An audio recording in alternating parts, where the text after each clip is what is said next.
আসসালামু আলাইকুম বন্ধুরা, আমি খায়রুল ইসলাম। যে যেখান থেকে আমার ভিডিওগুলো দেখেন সবাইকে স্বাগতম। তো বন্ধুরা, আজকের এই ভিডিওতে আমি দুইটা বিষয় নিয়ে আলোচনা করব। একটি হলো বর্গা চাষ কি বা বর্গা চাষী কাকে বলে, দ্বিতীয়টি হলো চাকরান ভূমি কি। তো বন্ধুরা, প্রথমে আমরা জানি বর্গা চাষ কি বা বর্গা চাষ কাকে বলে। জমিতে উৎপন্ন ফসলের ভাগকেই বর্গা বোঝায়।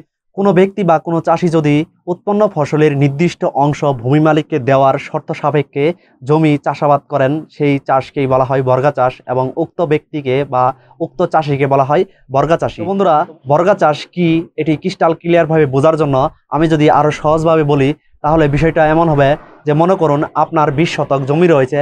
এই 20 শতক জমিটি আপনি কোনো ব্যক্তি বা কোনো চাষিকে বললেন যে, ভাই আমার জমিটা চাষ করো, প্রতি ফসলে 3 ভাগের 1 ভাগ আমাকে দাও আর বাকি 2 ভাগ তুমি নিয়ে নাও।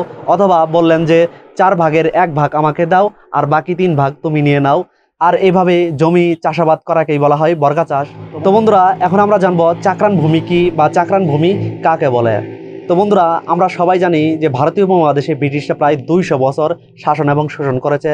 এই ব্রিটিশ আমলেই 1793 সালে ব্রিটিশরা ভূমিগুলোকে নিয়ে, অর্থাৎ জমিগুলোকে নিয়ে একটি যুগান্তকারী পদক্ষেপ গ্রহণ করেন। আর এই যুগান্তকারী পদক্ষেপ অর্থাৎ চিরস্থায়ী বন্দোবস্তর ফলে জমিদারি প্রথা চালু হয়। এই জমিদারদের জমিদারি অর্থাৎ রাজকার্য পরিচালনা করার জন্য জমিদারদের বিভিন্ন চাকর বাকরের প্রয়োজন হয়।